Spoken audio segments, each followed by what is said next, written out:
इस वीडियो को लाइक करें, हमारे चैनल को सब्सक्राइब कर बेल आइकन ज़रूर प्रेस करें न्यू नोटिफिकेशन सबसे पहले पाने के लिए। मित्रों, दिग्विजय देश की आवाज़ में आपका बहुत बहुत स्वागत है। जैसा कि आप जानते हैं, दिग्विजय एक लंबे अरसे से स्वास्थ्य श्रृंखला का प्रकाशन कर रही है, जिसमें देश के लाखों गरीब और अशिक्षित जनता जो कि स्वास्थ्य समस्याओं से जूझती रहती है, उनको कम्युनिटी एजुकेशन के तहत सीनियर डॉक्टर्स से बातचीत करके उन्हें अनेक मुद्दों पे हम लोग अपग्रेड करते हैं। ऐसे ही एक महत्वपूर्ण विषय जिसे कैंसर कहते हैं, जो कि एक काफ़ी ख़राब बीमारी मानी जाती है, उस पर चर्चा करने के लिए आज हम मौजूद हैं। ईस्ट दिल्ली दिल्ली की जो एक काफ़ी बड़ा इलाका जो है इस एरिया में रहता है, ईस्ट दिल्ली में, पूर्वी दिल्ली, उसकी मशहूर स्त्री रोग विशेषज्ञ डॉक्टर आशीष सहाय के साथ। डॉक्टर साहब, आपका बहुत बहुत स्वागत है। डॉक्टर आशीष सहाय का 30-35 वर्षों का चिकित्सीय अनुभव है, इस एरिया में बहुत पॉपुलर हैं। गरीब जनता के बीच में काम करने की इच्छा इतनी प्रबल थी कि लीबिया में 7 वर्षों तक काम करने के बाद देश प्रेम के चलते देश में वापस आ गई और एक ऐसा इलाका चुना जहां शिक्षा की कमी है। अभी भी सारे लोग पढ़े लिखे नहीं हैं, लेकिन इतने वर्षों में काफ़ी यात्रा उनकी बढ़ी है। उसी तरह से डॉक्टर साहब ने उनको खुले मन से, मतलब आप देख रहे हैं कि इतना अनुभव है कि इन्होंने खुले मन से एक माँ का हृदय रखते हुए अपने पास आने वाली हर हर महिला को, चाहे वो लड़की के रूप में आए, चाहे नई बहू के रूप में आए और चाहे बेटी के रूप में आए, उसको शिक्षित किया इन्होंने और अपने हेल्थ हाइजीन के प्रति उसको अवेयर किया है। अब आजकल जो बहुत चर्चा है वो है कैंसर की, और इसी पे बात करने के लिए आज हमने उनसे उनका कीमती समय मांगा और हमेशा की तरह आपके लिए वो अपना समय निकालती रही हैं। आज भी उन्होंने समय दिया है। आइए मुख्य मुद्दे पर आते हैं। डॉक्टर साहब, आजकल कैंसर बहुत ज़्यादा महिलाओं में फैल रहा है और उनकी खुद समझ में नहीं आ रहा कि ये क्यों हो रहा है। नमस्कार मधु जी, सबसे पहले दिग्विजय पे मुझे इनवाइट करने के लिए। और ये सब्जेक्ट ऐसा है कि बहुत सारा कैंसर का नाम सुनते ही पेशेंट घबरा जाता है जी। अगर पहले ही अगर पेशेंट आता है और हमें लग भी रहा है, अगर 90% भी लग रहा है कि इस मरीज़ को कैंसर हो सकता है, अगर हम नाम भी मुंह से निकाल देंगे तो पेशेंट घबरा जाएगा, मुझे कैंसर हो गया, मुझे कैंसर हो गया। तो इसलिए सबसे पहला जानना ये ज़रूरी है कि कैंसर अब आजकल के ज़माने में लाइलाज बीमारी नहीं है। सबसे पहले तो पेशेंट को ये समझना है जी। दूसरा पॉइंट ये है कि जो भी सिम्टम्स आगे, जो हम आगे धीरे धीरे वार्तालाप करेंगे मधु जी से और आप लोगों को भी मैं बताऊंगी कि जो भी सिम्टम्स हम बता रहे हैं, अगर आपको उसकी शुरुआत भी महसूस होती है तो आप अगर जल्दी से जल्दी जाके अपना चेकअप कराती हैं, डॉक्टर को दिखाती हैं, या जो सिंपल सिम्टम्स हैं आपके आसपास जो आंगनवाड़ी वाले भी आते हैं, उनको भी समझाया जाता है, डॉक्टर भी आपका आगे डिटेल में आता है, तो उसमें उसकी सबसे ज़रूरी है कि आपको दिमाग में ये रखना है कि ये अगर ये मेरे पास इस तरह की मेरे को कुछ परेशानी हो रही है तो मुझे डॉक्टर को दिखाना है। सीधा सिंपल बात सबसे पहली ये है जी। जबकि ज़्यादातर लोग इसी पॉइंट पे डिले हो जाते हैं। हाँ, ज़्यादातर महिलाएं इसी पे डिले होती हैं कि कहीं मुझे कैंसर तो नहीं निकल आएगा। भाई, कहीं अगर निकल आया और आप स्टेज 4 पे पहुंच गए, तब आपका क्या होगा, आपको ये बात अपने दिमाग में रखनी है। तो आपको डॉक्टर के पास तब पहुंचना है जब आप 0 स्टेज में हैं, स्टेज 1 में हैं जी। तब आप बिल्कुल क्योरेबल हैं, कोई ऐसी दिक्कत की बात नहीं होती है। अब महिलाओं में सबसे ज़्यादा जो हिंदुस्तान में है वो ब्रेस्ट कैंसर कॉमन है, उसके बाद बच्चेदानी के मुंह का कैंसर कॉमन है, और उसके बाद ओरल कैंसर आता है, तंबाकू और बीड़ी पीने से, और उसमें मुंह के कैंसर होते हैं। बट हमारे पास तो ज़्यादातर लेडीज़ जो आती हैं वो या तो स्तन के ब्रेस्ट कैंसर के लिए आएंगी, या फिर बच्चेदानी के कैंसर के लिए, या बच्चेदानी के मुँह के कैंसर के लिए आएंगी। उसी को गर्भाशय का भी कैंसर कहते हैं। उसको गर्भाशय का कैंसर कहते हैं। और ज़्यादातर कॉमनेस्ट जो है वो गर्भाशय के मुंह का कैंसर ही होता है। उसके बाद फिर गर्भाशय के अंदर का कैंसर आता है। अच्छा, उसके अंदर भी हो सकता है? हाँ, गर्भाशय का जो मेन बॉडी है, जो उसका मेन स्ट्रक्चर है, उसके अंदर भी कैंसर होता है, बट वो कम होता है, मुंह का सबसे ज़्यादा होता है इंडिया में। तो डॉक्टर साहब, जैसे ब्रेस्ट कैंसर है, क्या इसको घर पे चेक कर सकते हैं? देखिए, ज़्यादातर सब लेडीज़ को हम कहते हैं कि ब्रेस्ट कैंसर के सिम्टम्स मेनली ये होते हैं कि कोई गांठ हो गई, आपके गांठ हो गई है, या फिर आपका जो है ये कि भाई उसमें से जो निपल है, जहाँ से बच्चे को आप दूध पिलाती हैं, वहाँ से दूध के बजाय कुछ मवाद आ रहा है या ब्लड आ रहा है जी। तो आपको ये तीनों सिम्टम्स इस तरह के होते हैं कि भाई आपको दिखाना है डॉक्टर को। गांठ होना ब्रेस्ट के अंदर, चाहे वो दर्द वाली गांठ है या बिना दर्द वाली गांठ है, वो आपको ज़रूर चेकअप करानी है, क्योंकि वो कैंसर हो सकती है। बच्चे को जो लेडीज़ दूध पिलाती हैं उसमें कभी दूध जमा हो जाता है और उसमें पेनफुल गांठ होती है जी। तो उसमें ये होता है कि भाई इन्फेक्शन हो गया, लेडीज़ समझती हैं उसी के मारे था। लेकिन अगर कोई भी जो गांठ है और जिसमें दर्द नहीं है और सडनली आपने चेकअप किया, अपने आप खुद जब नहाते हैं, कपड़े पहनते हैं, देखते हैं, तो देखते रहना चाहिए कि कभी हमारी कोई गांठ तो नहीं हो रही, इसमें कोई सूजन तो नहीं आ रही है, कोई दर्द तो नहीं है टच करने से। अगर इस तरह का कोई भी सिम्टम है तो आपको डॉक्टर को दिखाना है।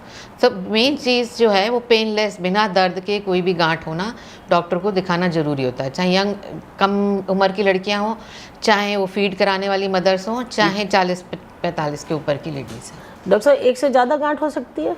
हाँ, जो यंग गर्ल्स हैं उसमें मल्टीपल थोड़ी थोड़ी गांठें होती हैं, छोटी छोटी होती हैं, फाइब्रोएडिनोमा बोलते हैं, जो कि नॉन कैंसरस होती हैं। बट उसमें भी कभी हमेशा हम बच्चों को बोलते हैं कि भाई आप एक बार आके चेकअप करा लीजिए, आप दिखा लीजिए कि भाई उसमें बाद में सडनली कोई एक आध बढ़ने लग गई है, उसमें आपको दर्द होने लग गया, तो आपको पता नहीं पड़ेगा कि एकदम बढ़ गई, हमने पहले सोचा था, आपने तो बोला था पहले कुछ नहीं, उसके बाद फिर बाद में ये कैसे हो गया। तो मल्टीपल भी होती हैं, एक भी होती है, फास्ट ग्रोइंग भी होती है कि सडनली लगा कि भाई 1-2 महीने में ही एकदम गांठ आ गई। और कभी कभी ऐसा होता है छोटी है, बहुत दिन से है, बट हम 1-8 साल बाद देखेंगे तो वो सडनली बढ़ जाती है। यानी गांठ किसी भी किस्म की हो, हाँ, मतलब उसका चेकअप जरूर होना चाहिए ब्रेस्ट के अंदर। और खुद भी आप लेडी को देखते रहना है, मैमोग्राफी टाइप अपने आप ही सेल्फ एग्जामिनेशन उसको बोलते हैं, अपने आप ही नहाते समय, कपड़े बदलते समय अपने आप खुद देखते रहना चाहिए ब्रेस्ट में कहीं पे गांठ तो नहीं है, या निपल में से कोई खून तो नहीं आ रहा है, कोई डिस्चार्ज तो नहीं है, कोई मवाद तो नहीं है, इसका चेकअप करते रहना चाहिए बराबर। डॉक्टर साहब, जैसे दूध पीने का आपने बताया कि बच्चा दूध पीता है और फिर बंद कर दे तो दूध रह जाता है, तो उससे भी गांठ बन जाती, तो क्या बाद में वो कैंसरस हो जाती है? नहीं, ऐसा नहीं है। कोई दूध की गांठ होती है वो बिल्कुल अलग होती है, और कैंसर का अपना अलग वो है। दूध की गांठ होती है, उसको पेशेंट आके दिखा देता है, दवाई देते हैं, डिजॉल्व हो जाती है, कोई दिक्कत की बात नहीं होती है जी। और डॉक्टर साहब, ये जो गर्भाशय का आप बता रही हैं कैंसर, तो कोई भी कैंसर शुरू में तो कुछ पता लगता नहीं है, अचानक ही पता लगता है? हाँ, देखिए ज़्यादातर ये है कि जो लेडीज़ हैं सिम्टम्स वो लेके आती हैं, 3 सिम्टम्स पेशेंट को हम कहते हैं कि अगर आपके महीने में बहुत एक्स्ट्रा ब्लीडिंग हो रही है, आपके महीना जो डेट है उसके बीच बीच में ब्लीडिंग आ जाती है, थोड़ी बहुत स्पॉटिंग आ जाती है, डिस्चार्ज है, सफ़ेद पानी जाता है जिसमें स्मेल है, इचिंग रहती है, बार बार हो जाती है, आप ट्रीटमेंट कराने जाती हैं उसके बाद भी हो जाती है। इसके अलावा जब संभोग करने में, इंटरकोर्स में, हस्बैंड के साथ सोने में, उसके बाद भी ब्लीडिंग होती है, बराबर हर बार होती है, कभी कभी हो जाती है। तो ये 3 पॉइंट्स में अगर जिस लेडी को है तो उसको जाके ज़रूर से डॉक्टर के पास चेकअप कराना है, दिखवाना है। डॉक्टर इंस्ट्रूमेंट से देखती हैं उसको कि उस जगह पे बच्चेदानी के मुंह पे कोई जख्म तो नहीं है, फिर उसके आगे टेस्ट होते हैं। अच्छा, उसमें जख्म पाए जा सकते हैं? हाँ, उसमें जख्म भी होते हैं, कई बार जख्म नहीं भी होते हैं, लेकिन जब हम टेस्ट करते हैं, जो अंदर से पानी आ रहा है, डिस्चार्ज आ रहा है, उसका टेस्ट किया जाता है। बहुत ही सिंपल टेस्ट होता है, अंदर से एक छोटे से ब्रश से अंदर से पानी ले लेते हैं, पैप स्मीयर उसको कहा जाता है। OPD प्रोसीजर होता है, जब आप डॉक्टर को दिखाने जाएंगी वहीं के वहीं, कोई आपको ऐसे पहले से उसके लिए लेनी नहीं पड़ती कि हमें टाइम लेना है, हमें 10 घंटे लगेंगे, लाइन में लगना है, ऐसा कुछ नहीं है। 5 मिनट में लेके और उसका स्लाइड बना लेते हैं पानी लेके, और आपको 1-2 दिन में आपका रिपोर्ट आ जाता है कि भी इसमें कुछ कैंसर सेल्स नज़र आ रहे हैं या नहीं आ रहे हैं। अगर उसमें ही पानी के अंदर ही कुछ ना कुछ कैंसर सेल नज़र आ रहे हैं तो डॉक्टर आपको फ़ौरन बुलाते हैं, फिर आगे अल्ट्रासाउंड, जो भी आगे के टेस्ट हैं वो आपको बताए जाते हैं। MRI, CT स्कैन है, कुछ भी MRI, CT स्कैन, अंदर से जांच का टुकड़ा लेना है, वो सब आगे उसके हिसाब से आगे ट्रीटमेंट चलता है, इन्वेस्टिगेशन चलते हैं। डॉक्टर साहब, ये महिलाओं में बढ़ क्यों रहा है? मतलब क्यों होता है ये जो कैंसर क्यों होता है भाई, ये गर्भाशय का? देखिए, ऐसा है कि गर्भाशय का कैंसर तो हमेशा से था। क्यों होता है, ज़्यादा हो रहा है ये अब, क्योंकि उसकी इन्वेस्टिगेशन ज़्यादा है। अच्छा, अब होने लगी है? अब होने लगी। पहले ऐसा होता था कि जो एवरेज लाइफ स्पैन थी लेडी की 40, 45, 50, इससे ज़्यादा नहीं होती थी। ख़त्म हो गया, बच्चा हुआ उसमें ख़त्म हो गया, कुछ फोड़ा हो गया था उसमें, अंदर सूज गया, उसमें मवाद हो गया था, नहीं पता पड़ता था। बट अब ये है कि इन्वेस्टिगेशन प्रोसीजर्स ज़्यादा हैं, तो उसमें आपको ज़्यादा उसमें पकड़ में आती है और बीमारी, और ज़्यादा उसका डेटा भी होता है और ज़्यादा रिपोर्टिंग भी होती है। तो इसीलिए ये है कि ज़्यादा लेडीज़ भी अब हॉस्पिटल में जाके डिलीवरी कराती हैं, उस समय भी चेकअप रहते हैं, सब चीज़ें रहती हैं, तो पेशेंट को पता लगना चाहिए इस चीज़ का। जो अंदर, जैसे आपने घाव की बात की, हाँ। तो ये क्या ड्यू टू इंटरकोर्स होता है घाव? देखिए, नॉर्मली ज़्यादातर जिनके बच्चे सर्वाइकल कैंसर, जिनके नंबर ऑफ़ चिल्ड्रन बहुत ज़्यादा होते हैं, उनमें भी हो सकता है।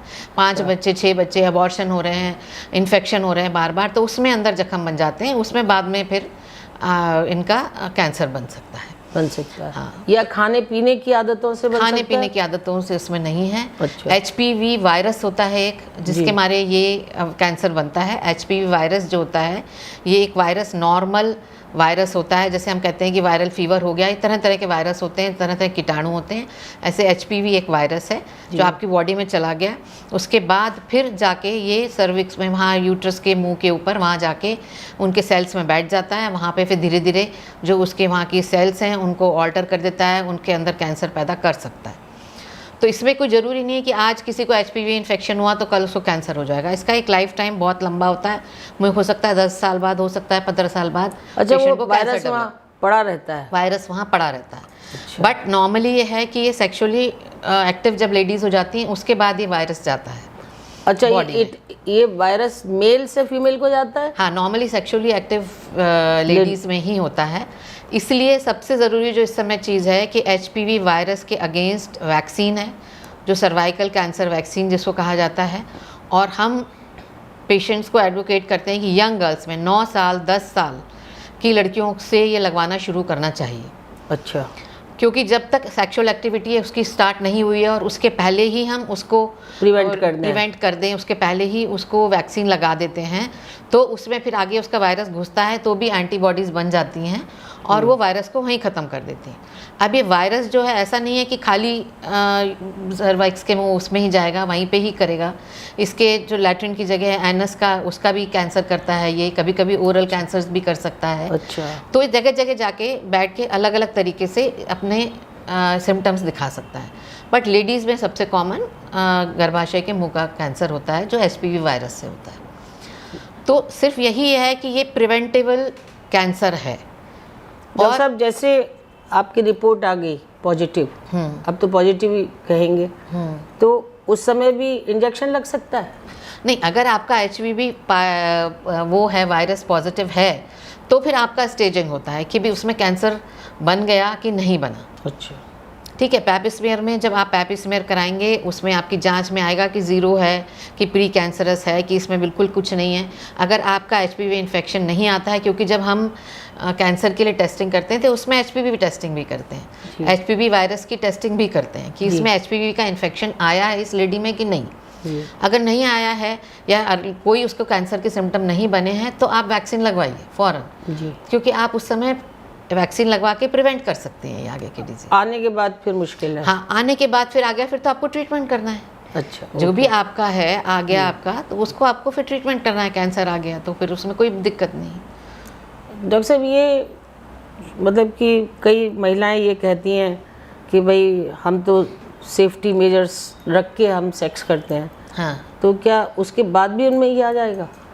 देखिए, हर समय तो नहीं करते हैं सेफ्टी मेजर्स रख के। इसके अलावा HPV अगर आपका वायरस आ गया किसी भी और तरीके से, ऑलवेज़ तो आपने नहीं सेफ्टी मेजर यूज़ किया, अगर आपकी बॉडी में चला गया तो फिर आप क्या करेंगे, क्योंकि उसका तो फिर चेकअप ही होगा, फिर जब आपका सिम्टम आएगा तब पता पड़ेगा। तो महिलाओं के लिए मेरा सबसे ज़रूरी कहना है कि आप रेगुलर जाके डॉक्टर से, चाहे साल में चाहे 2 साल में कभी भी जाके एक अपना चेकअप ज़रूर कराएं।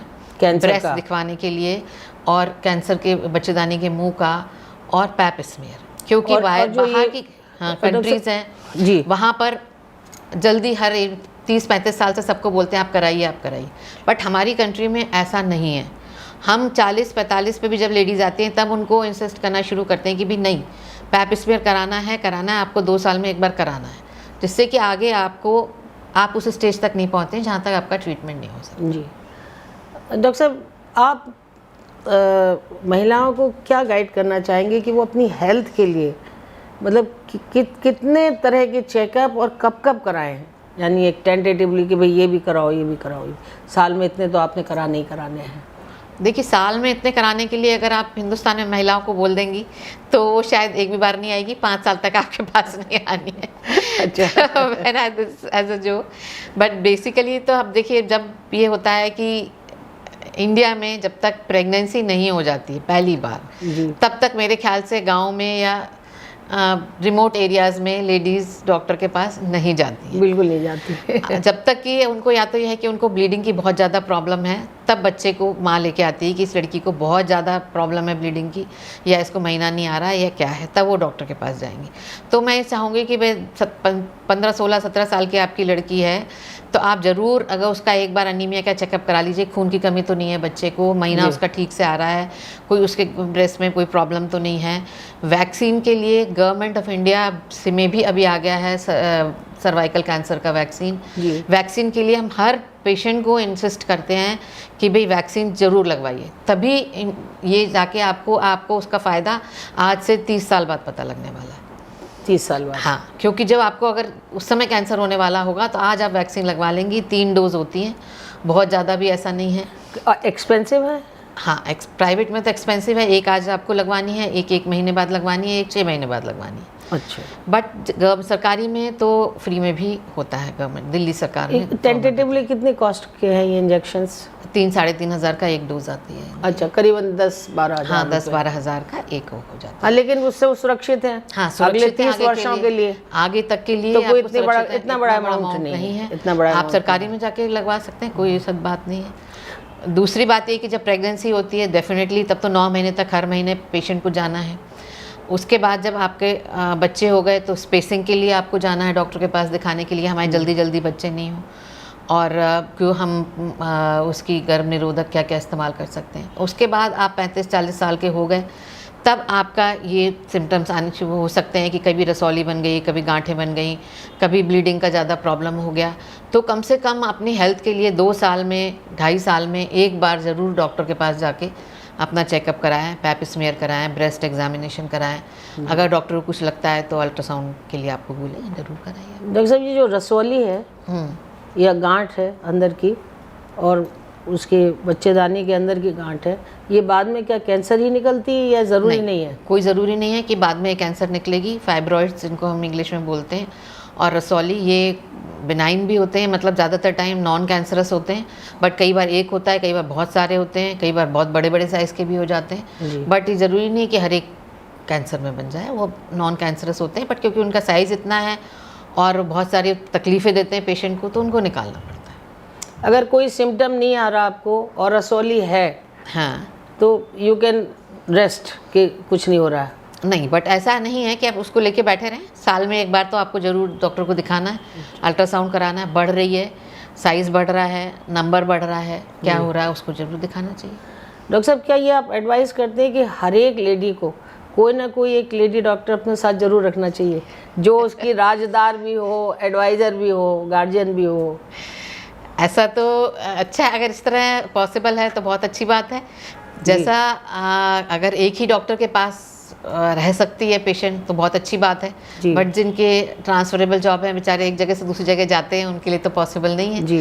लेकिन हाँ, ये है कि अगर आप एक ही जगह डॉक्टर के पास रहते हैं, आपकी प्रेगनेंसीज भी देखी हैं, उसके बाद भी उनको पता रहता है कि आपके जब बच्चा हुआ तो क्या कॉम्प्लिकेशन हुए, आपके किस किस तरह की और दूसरी बीमारियाँ हैं, ब्लड प्रेशर की है, डायबिटीज़ की है, नहीं है, क्या है, तो आपको एक पूरा फाइल रहती है, उसमें आप पेशेंट भी कंफर्टेबल होता है और डॉक्टर भी कंफर्टेबल होता है कि आए, आपने फ़ौरन उनको देख लिया, आप उसको अच्छे से गाइड कर सकते हैं और पेशेंट को भी कॉन्फिडेंस होता है डॉक्टर के ऊपर कि भाई ये शुरू से मुझे जानती हैं, मुझे ऐसी राय नहीं देंगे कि भाई बहुत ज़्यादा एक्सपेंसिव आप टेस्ट कराइए, ये कराइए, जो कम से कम में और जल्दी से जल्दी और मेरी भलाई के लिए होगा वही ये बताएंगे। हाँ, यानी कैंसर अगर इन केस निकल भी आता और वो घबरा जाती हैं, तो अगर आपकी डॉक्टर वही हैं, पुरानी हैं, जिनके पास आप हमेशा जाती रही हो, तो आपकी मेंटल हेल्थ तो वो अच्छी रखेंगी, आपको ठीक से गाइड भी करेंगी। तो जहाँ तक संभव हो, जिसे भी आप अपने एरिया में चुनें, एक ही डॉक्टर के पास आप जाएं जहाँ तक संभव हो, जब तक कोई मेजर इशू ना हो। डॉक्टर साहब, एक आखिरी बात कि जो ये कैंसर के कारण एडवाइस करती है डॉक्टर्स कि ये सब निकाल दीजिए, उसका महिला के हेल्थ पे बाद में क्या असर पड़ता है? नहीं, देखिए ऐसा नहीं है, क्योंकि हर एक एज पे डिपेंड करता है। पेशेंट किस एज में कैंसर लेके आपके पास आई है, उसके बच्चे हो चुके पहले या उसको अभी और आगे बच्चे करने हैं, या कौन सा स्टेजिंग है। तो नॉर्मली अगर 40-45 साल 50 साल में पेशेंट आती है और उस समय आपको लगता है कि भाई अब इनको आगे तब प्रॉब्लम ज़्यादा होगा इसको रखने से यूट्रस को, तब हम एडवाइस करते हैं कि भाई अब यूट्रस और बच्चेदानी और उसके साइड के हार्मोन निकाल दीजिए, ओवरीज वगैरह सब। लेकिन अगर कम उम्र में पेशेंट को कैंसर हो जाता है तो हम लोग रखते हैं साइड की जो अंडेदानी है, जिसको हम ओवरीज बोलते हैं, उनको रखते हैं, जिससे कि उसके हार्मोन्स ठीक बनते रहें और कम से कम 50 साल की उम्र तक उसको और कोई प्रॉब्लम नहीं हो हार्मोन्स के बारे। तो ये किस एज पे पेशेंट आया और किस स्टेज पे आया। अगर स्टेज उसकी ज़्यादा है, अगर वो लेट पहुंचता है, second stage, third stage, late stage में पहुंचता है, तब ये बेटर होता है कि हम पेशेंट कहते हैं आप सब चीज़ जो भी आगे, क्योंकि हो सकता है आगे इसमें फैले, तो आप सब चीज़ उसमें निकलवाइए। आगे फिर आपको कीमोथेरेपी, रेडियोथेरेपी, मतलब जो मेडिसिन से या बिजली की सिकाई, उसकी भी ज़रूरत हो सकती है। इसलिए कैंसर का मतलब सबसे पहले ये है कि अर्ली डिटेक्शन। अगर जिसका फर्स्ट स्टेज पे ही डिटेक्ट हो जाएगा, उसको ये सब कराने की इतनी ज़रूरत नहीं पड़ेगी। जी, और कुछ बताना चाहेंगी? नहीं, आप बहुत अच्छा। मैं सब महिलाओं से सिर्फ यही कहूँगी कि जो भी आपके सिम्टम्स हैं, जो आपको तकलीफ़ें हैं, उनको लेके आप प्लीज़ घर पे मत बैठिए। आसपास जो भी हैं, आपका जो भी प्राइमरी हेल्थ सेंटर है या आपकी जो लेडीज़ आती हैं एनएम, या डॉक्टर भी अगर अवेलेबल आता है, चाहे हफ्ते में, कई दूर दराज की जगह ऐसी हैं जहाँ हफ्ते में, महीने में एक बार डॉक्टर जाती हैं, कुछ कैंप करने जाती हैं, वहाँ आप ज़रूर जाएं। क्योंकि बहुत सारी सरकार भी जगह जगह पर कैंप्स लगवाती है कि भाई महीने में एक बार कैंप लग रहा है, 6 महीने में लग रहा है, वहाँ सब लेडीज़ का चेकअप होगा, तो उसमें आप ज़रूर जाएं। आपका कोई उसमें नुकसान नहीं है, फ़ायदा ही होगा। अगर आपका जो भी अगर डिजीज़ है, अगर निकल जाती है, लोगों को ये डर रहता है कि हम चेकअप कराएंगे तो हमारी बीमारी निकल आएगी। भाई निकल आएगी तो अच्छा है ना, आप उसका इलाज करा लेगी। और अगर आप बीमारी को लेके बैठेंगे और वो स्टेज 3 स्टेज 4 हो जाएगी, तो फिर आप उसका इलाज नहीं करा पाएंगे। अच्छा डॉक्टर साहब, एक चीज़ और बताइए कि जैसे ये निकाल दिया उन्होंने, तो फिर सेक्स लाइफ खत्म? नहीं, ऐसा नहीं रहता है, ऐसा नहीं रहता है, क्योंकि उतनी तो ज़्यादातर महिलाएं डरती है कि अब तो सब खत्म हो गया। नहीं, ऐसा कुछ नहीं है, खाली यूट्रस और ओवरी साइड की निकालते हैं, बट स्पेस वजाना का उतना रखते हैं। अच्छा, उसके अंदर यानी सर्जरी में इससे उनकी और लाइफ पे कोई फर्क और लाइफ में कोई फ़र्क नहीं पड़ता है सेक्सुअल इंटरकोर्स में। Thank you. दोस्तों, आपने देखा डॉक्टर आशी कितनी स्मार्ट है, एक्सपर्टाइज है, एक्सपीरियंस है, लेकिन और हमेशा अपडेटेड रहती हैं। सब नई जितनी भी रिसर्च मेडिसिन में होती हैं, उनमें सब में अपडेटेड रहती हैं और एक माँ का हृदय रखती हैं। इसलिए इनके पास जो भी बच्चा आता है वो आता ही रहता है। कोई भी बच्चे से आना शुरू हुआ, बड़े हो जाते हैं, ब्याह हो जाता है, तब भी आते रहते हैं। तो आज जो इन्होंने कैंसर के बारे में, महिलाओं के जो नाजुक अंग हैं, महत्वपूर्ण अंग हैं, और उससे जुड़ी जो उनकी एंग्जाइटी और बहुत सारे क्वेश्चंस मेरे पास आए थे, तो उनके बारे में इतना डिटेल में बताया। सबसे बड़ी बात इन्होंने ये बताई कि कैंसर क्योरेबल हो गया है, प्रोवाइडेड कि आपको शुरू में ही पता लग जाए। वैसे इसका जो डाटा है वो तो ये है कि करीबन 2-2.5 करोड़ कैंसर पेशेंट इंडिया में हैं, जिसमें से 90 से 1 करोड़ नए जुड़ जाते हैं और 60-65 लाख लोग हर साल मरते हैं।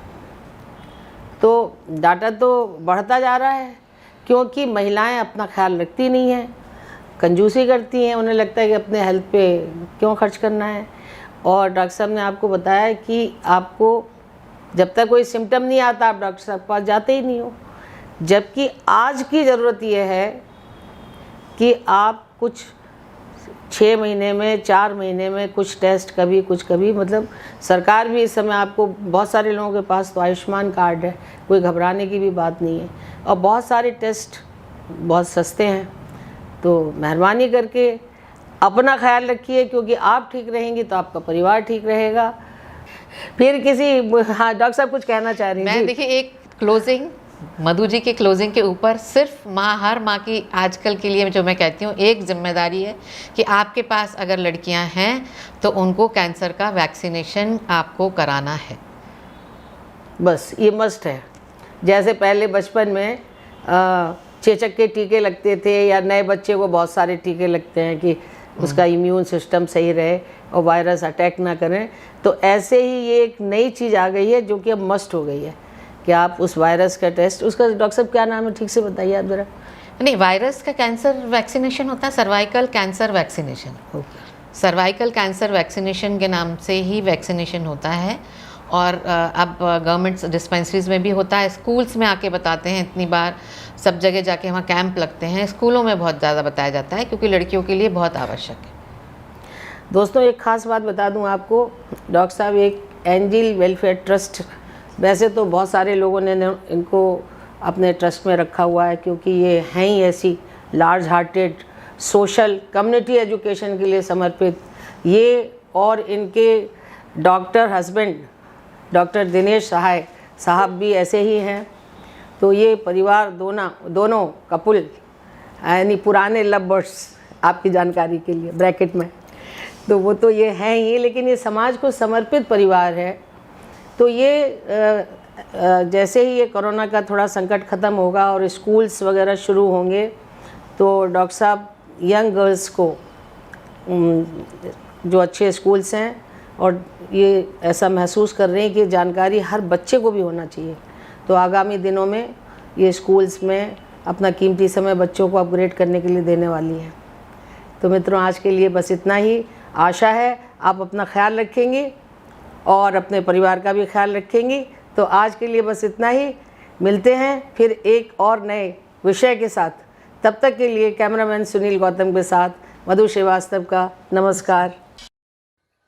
इस वीडियो को लाइक करें, हमारे चैनल को सब्सक्राइब कर बेल आइकन ज़रूर प्रेस करें न्यू नोटिफिकेशन सबसे पहले पाने के लिए।